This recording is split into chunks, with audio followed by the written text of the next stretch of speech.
नमस्ते दोस्तों आज का वीडियो एक रिक्वेस्टेड वीडियो है। हमारी एक सब्सक्राइबर हैं, मैं उनका नाम नहीं ले रही हूँ, लेकिन जिनके लिए वीडियो बनाया है वो समझ जाएंगे। दोस्तों वो संकट से ग्रस्त हैं और शायद मानसिक रूप से बहुत ज़्यादा टूट गई हैं। वो मुझे बहुत सारे प्रश्न पूछती हैं, बालाजी जाती रहती हैं, पर उनका संकट कट नहीं रहा। बहुत परेशान हैं। उनके कई सारे प्रश्न मेरे पास आते हैं कमेंट में, लेकिन मैं हर एक कमेंट का जवाब नहीं दे पाती। दोस्तों तो मैंने उनसे कहा कि मैं आपके लिए एक वीडियो बना देती हूँ। जितना मुझे ज्ञान है या जो भी मैंने परहेज किए थे उन सब के विषय में, मैं पहले परहेज का वीडियो बना चुकी हूँ, लेकिन उनके लिए ये स्पेशली वीडियो है और हो सकता है उनके जैसे और भी लोग हों जिनको ये वीडियो मदद कर सके। तो अपने वीडियो को आगे बढ़ाऊं उससे पहले सभी हनुमान भक्तों को मेरा राम राम, और जो भी भक्त आज पहली बार हमारे साथ जुड़े हैं उन सभी का स्वागत करती हूँ हमारी यूट्यूब फैमिली श्री हनुमंत साधना रहस्य पर।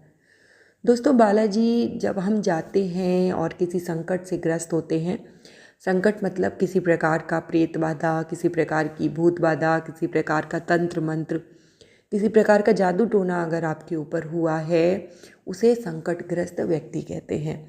तो अगर आप हर जगह से परेशान हो चुके हैं तो मैं आपको सलाह दूंगी कि आप किसी भी प्रकार के और कहीं जाने से अच्छा है कि आप बालाजी जाइए। पर इन्होंने एक गलती ये की, जिनका ये क्वेश्चन है, कि उन्होंने बालाजी जाने से पहले और भी क्रियाओं को मतलब इस संकट को काटने के लिए किया, जो सबसे बड़ी गलती हो गई। क्योंकि आपको बता दूं कि आज के समय में संकट को दूर करने का कोई और उपाय बालाजी के अलावा है ही नहीं। ये जो क्रियाएं होती हैं, धर्म के द्वारा जो क्रियाएं की जाती हैं, मैं नाम नहीं लेना चाहूँगी, लेकिन इस तरीके की जो क्रियाएं होती हैं दोस्तों, वो संकट को और ज़्यादा ख़राब कर देते हैं, सही नहीं हो पाता है। थोड़ी देर के लिए संकट शांत हो जाएगा, थोड़ी देर के लिए वो उसे बांध देंगे, लेकिन फिर ये संकट बार बार उभरता है, जो शरीर के लिए ठीक नहीं होता है। मानसिक इससे आप रोगी हो सकते हैं, आपका शरीर बहुत ज़्यादा खराब हो सकता है और हो सकता है आपके साथ जीवन भर ये संकट पीछा ना छोड़े।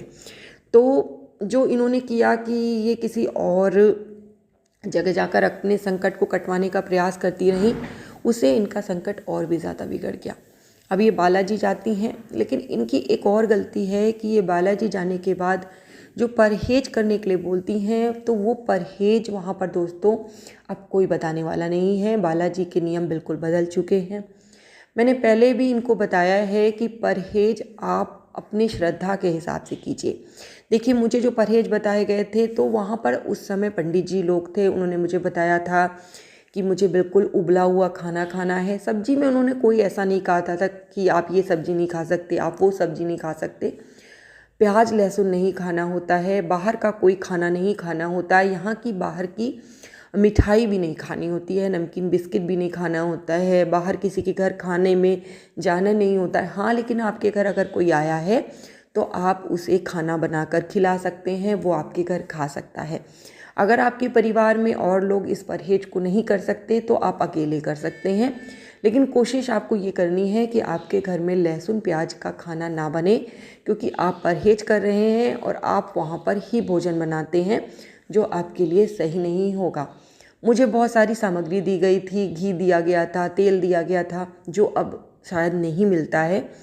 तो वो सब चीज़ें जब आप यूज़ नहीं करते हैं और वहाँ से जो भभूत दी जाती है, जल दिया जाता है, अगर उसका सेवन आप नहीं करते हैं तो आप परहेज करें या ना करें, इससे कोई फ़र्क नहीं पड़ता है। ये आपके अपने मन की श्रद्धा है कि आपको करना है कि नहीं करना है। मैंने दोस्तों 9 महीने परहेज किया था, उसके बाद मैं बिल्कुल ठीक हो गई। लेकिन 9 महीने का परहेज इतना ज़्यादा कष्टकर था। आप समझ लीजिए कि कोई भी तीज त्यौहार आए, आप किसी के घर जा नहीं सकते, आपके घर में सब कुछ बन रहा है पकवान, लेकिन आप उसे खा नहीं सकते, आप अपने बेड पे सो नहीं सकते, आपको पूरा ब्रह्मचर्य का पालन करना है, आपको जो घी तेल वहाँ से दिया जाता है उसको दोनों टाइम मालिश करवाना है। ये सब चीज़ें अब नहीं होती हैं।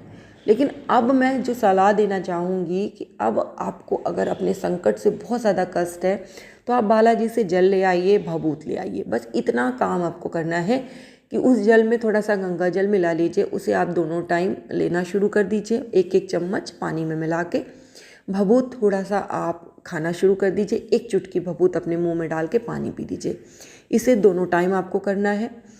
उस बालाजी की चालीसा, प्रेतराज की चालीसा, भैरव चालीसा, जो तीनों मुझे बताई गई थी वो आपको तीनों करनी है, और हनुमान चालीसा करनी है।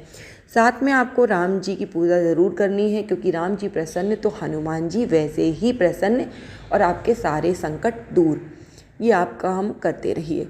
संकट जो है दोस्तों वो केवल आप बालाजी से प्रार्थना कीजिए। परहेज आप ना करिए, क्योंकि परहेज बहुत कठिन होते हैं और सबके बस की बात नहीं है। और अब अगर आप जाएंगे वहाँ पर तो आपको कोई सलाह भी नहीं देगा, तो इससे कोई फ़ायदा भी नहीं है। आप परहेज करने के बाद वहाँ भटकेंगे, परेशान होंगे। तो इससे अच्छा आप केवल पूजा पाठ कीजिए और जल और भभूत लेते रहिए, बाबा से प्रार्थना कीजिए। लगातार की हुई प्रार्थना दोस्तों बहुत चमत्कार देती है, और आपके सारे संकट धीरे धीरे दूर हो जाएंगे।